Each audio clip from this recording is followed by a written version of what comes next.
In this module, we're going to be creating a similar image, except instead of using the lasso tool, we'll be using masking.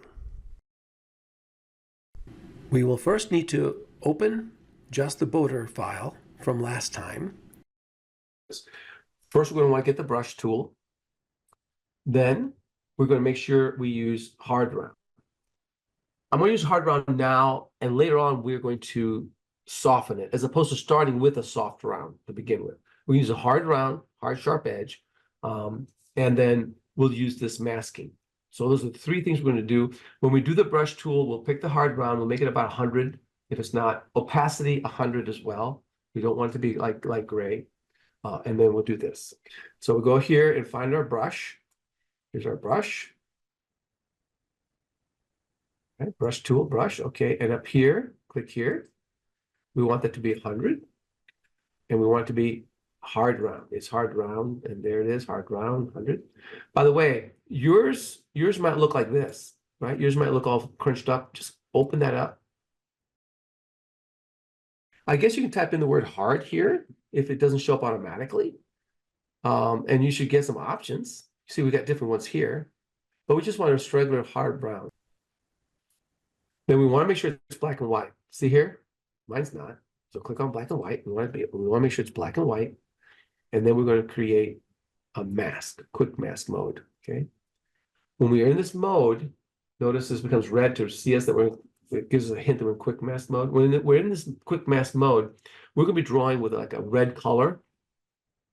And it's not really painting it red. I had one class, the student painted in red. It's like, no, you just destroyed the image. So we don't want that. All right, what are we going to do? Let me show you real quick. We're going to paint in red around the shape, something like this, okay? We're going to grab the water this time. We know we need the water. So that's what we're going to shoot for. So I'm going to zoom up first. Okay, so I would make sure it's black and white. Make sure it's black and white. Okay. And click and drag. And it doesn't have to be perfect. I'm kind of eyeballing it. What I love about this technique is that it doesn't have to be perfect. We can be not super sloppy, right? But we have a little bit of play. At this point, now I'm going to have some water going on. Oh, we're too far. Okay. I'll take care of that later. I'm going to just do that for now. All right. So here I went too far. I wanted some of that splash. So what I'll do is I'm going to flip it by clicking this arrow right here. See this arrow right here? Click. So white's on top. Anything I paint white removes from selection here. Then click it again.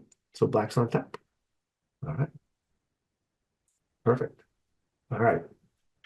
So I've got this around the person. Now I can zoom up using the Alt key and zoom. And now I'm going to also make my brush size smaller. Now I got the major, so now I got that major shape. I'm good. Now I'm going to make my brush size smaller. Using the arrow keys on the keyboard, or going up in here and changing that size. I like the arrow keys because then I can change bigger, smaller. And look at this, I can come really close now. Now, if you're having difficulty with this is a little bit of hand-eye coordination. Because if you're not used to using Photoshop to kind of draw like this, it's kind of tricky to control your eyeball. They even have tablets where you can draw with a stylus. And it's very much like drawing on a piece of paper. But it's kind of tricky setting it up, so it just depends. Now, when I get to certain parts, and I want to get really detailed, I can make my brush size really small.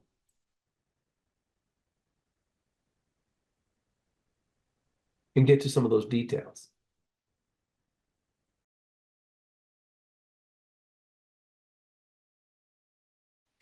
And then I can make it bigger when I just want to infill a little bit. You know, I'm not that close. I'm just going to make it a little bit bigger and just there, have at it. Hold down the Alt key and the scroll wheel will zoom. And then off you go.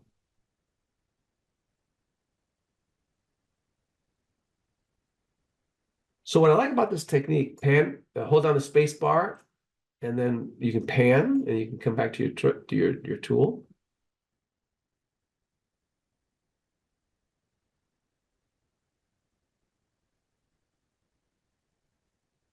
Okay, looking at this, I've gone too far. I've gone too far into my arm. So I'm going to flip it from black to white.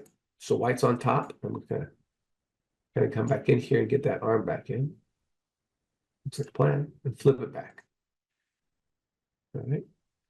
So again, I want you to have some experience. So I do want you to be somewhat careful with this, but this isn't a homework assignment. This is just a learning assignment. If this is something for Jalissa, you will take time. You're going to want to take time. And you're going to zoom in and zoom out, make the pixels smaller and smaller and smaller. Right? So it looks really good. But for me and for this class, just get close enough. Right? Just get close enough. And I'm going to make it bigger. Alt key. What I like about this is that even when it's done, you can modify it again.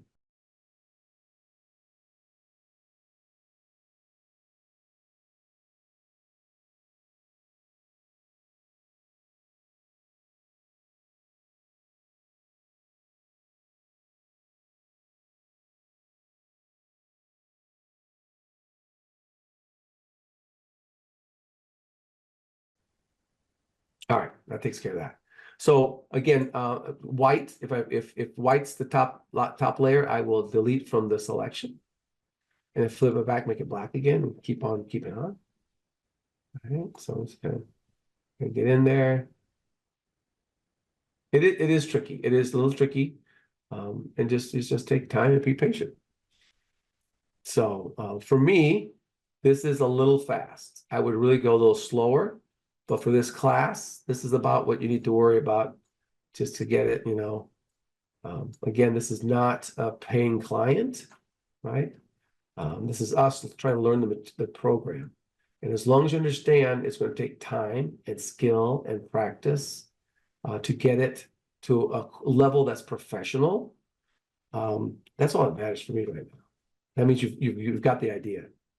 And then you'll give yourself enough time so you're not at 4 in the morning trying to get it done for Jalissa, that you know it's going to take some time to get it all done here.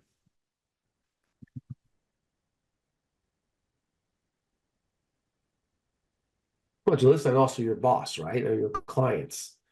You want to show that you have proficiency in the program, that you know what you're doing.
And again, for selecting and deselecting for this technique, if it's white on top, you're going to deselect. Here, I'm going to do it here. I'm going to flip it to white on top and look.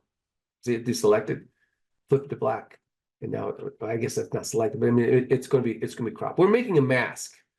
I don't know if I made that clear enough or not, but we're making a mask now. Like we did for the window. Remember the window in the bathroom?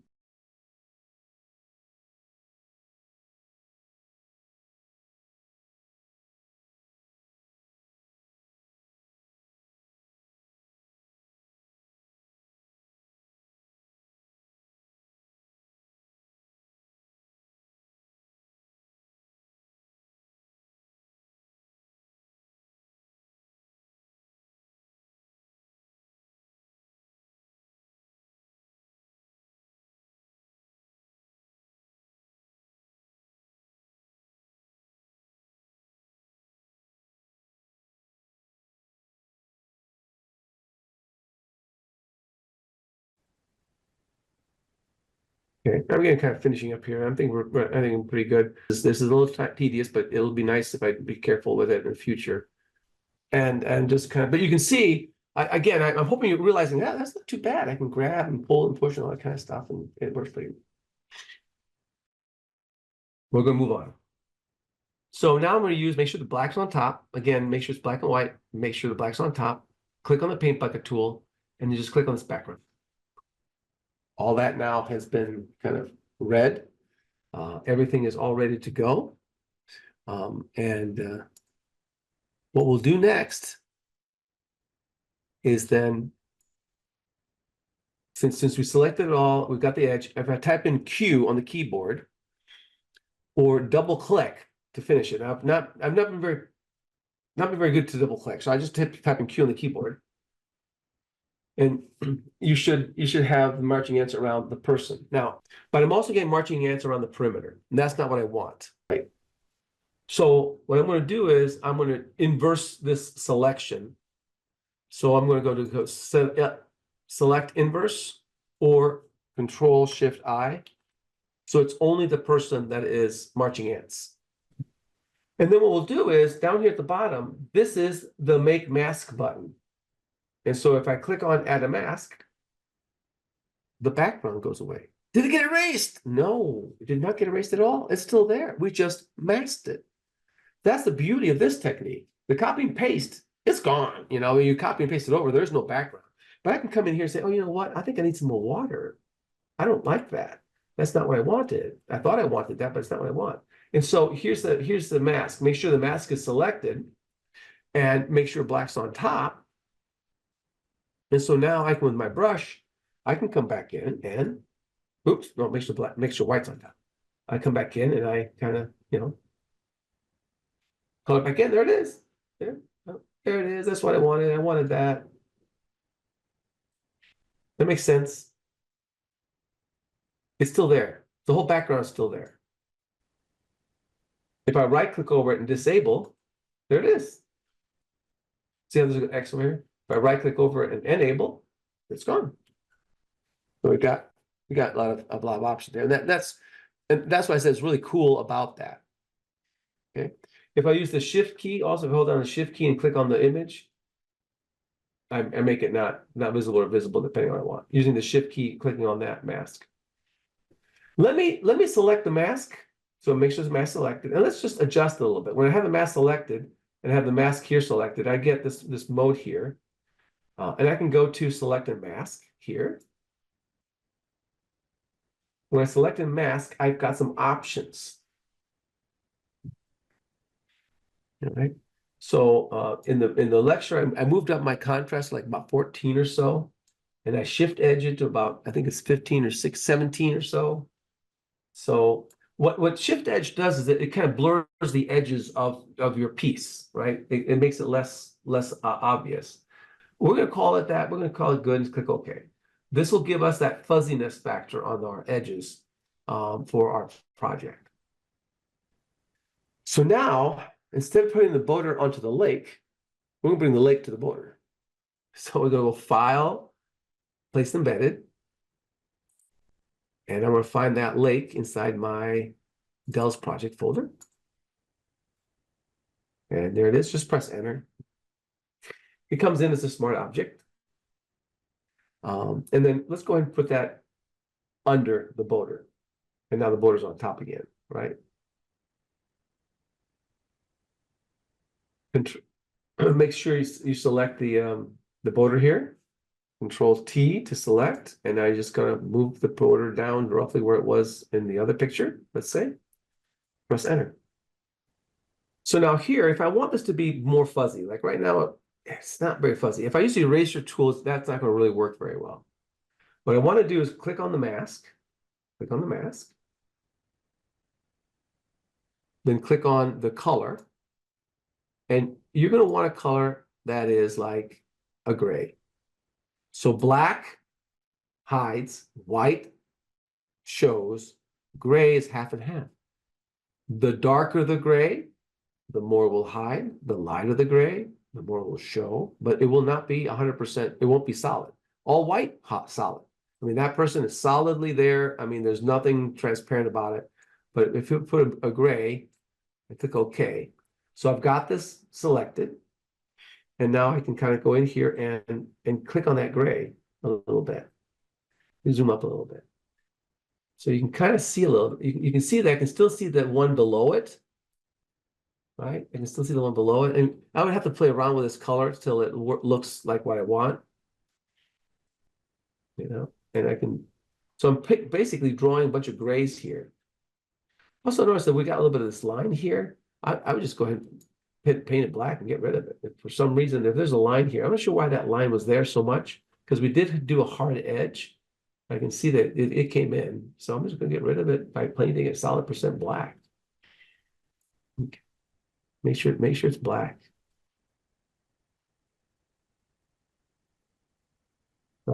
And so again, if I go into the gray,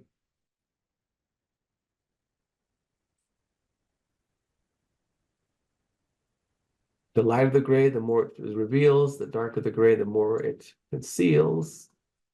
But we're still getting some of that thing. So this part here has been a little tricky. I would even consider breaking this image into two, where the boater is one thing and the water is another, and then the water, and then I can use the opacity to make it less opaque, and then that area around it would work all right here. And you can save this as a PSD file. File, save as. You can call it boater PSD, put it in the Dells project folder, boater and lake, whatever you like. Okay.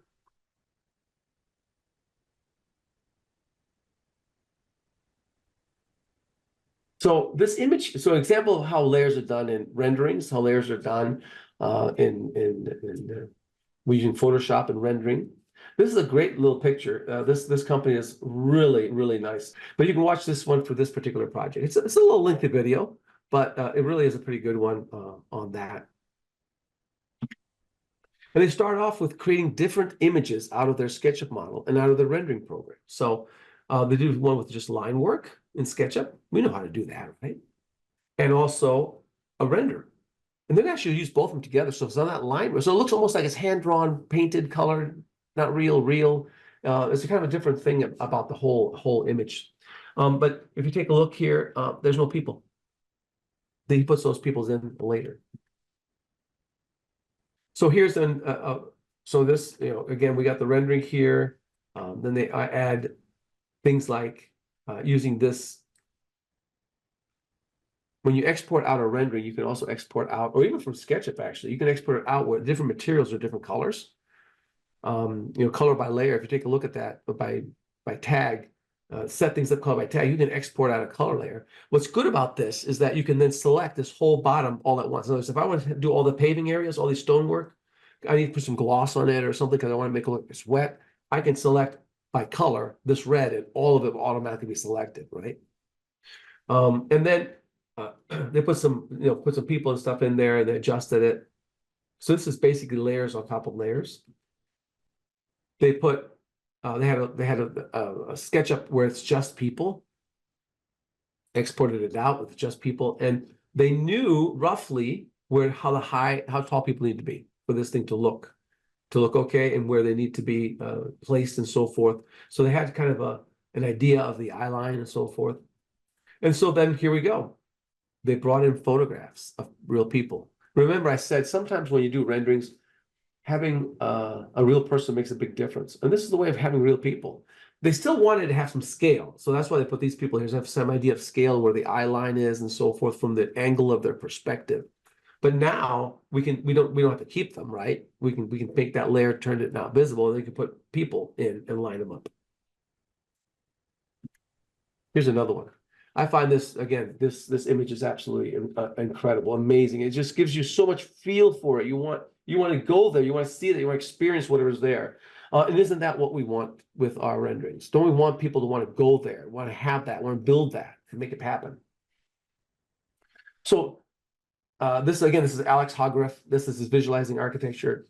Please go to his site, especially if you're interested in renderings, things like that. How did he create this incredible image? Well, that's the SketchUp model right there. It just floored me. That's all that he modeled in SketchUp.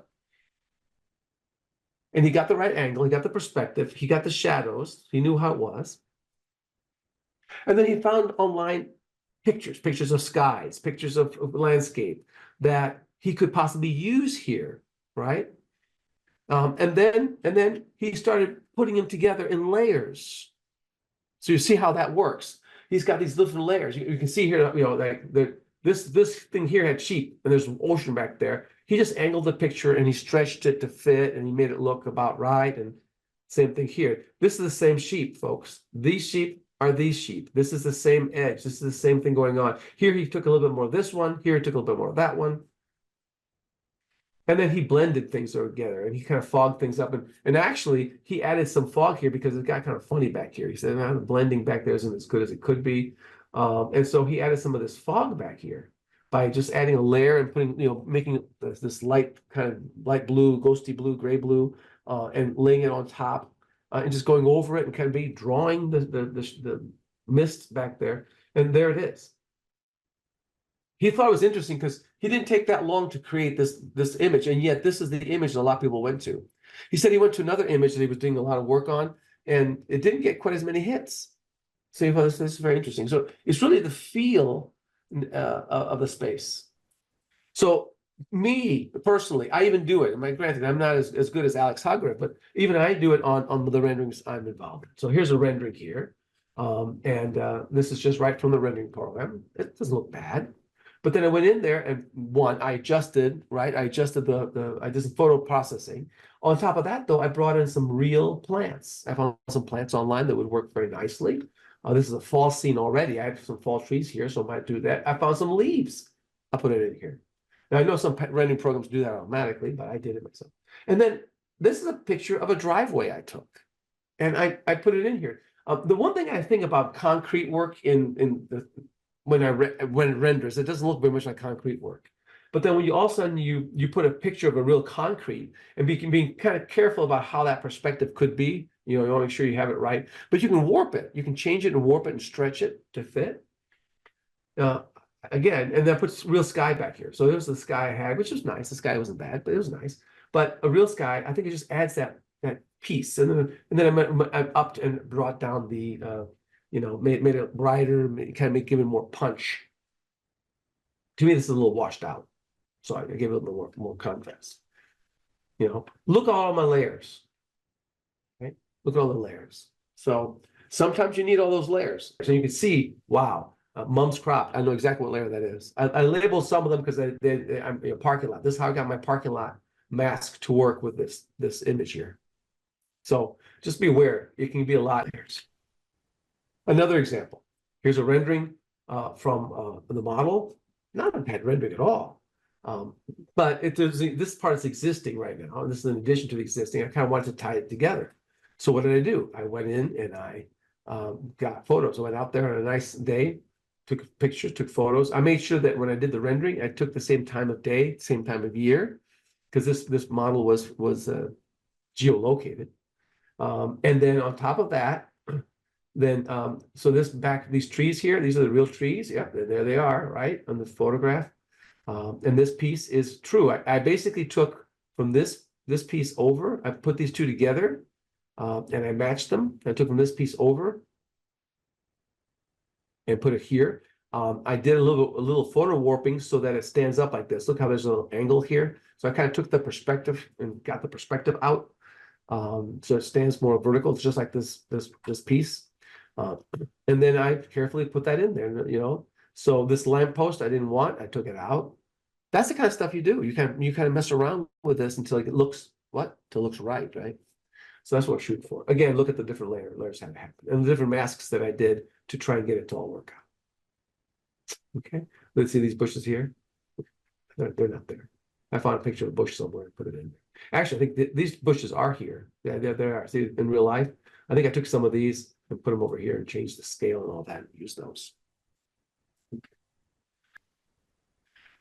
Additionally, there's a folder called Puppet Warp, and that shows how you can bring a layer in and then warp it to make it look like something else. And I've seen an example where you have a person come in and they can actually warp the head so it's facing up or down instead of straight or whatever. And so you can actually warp the person into a certain shape.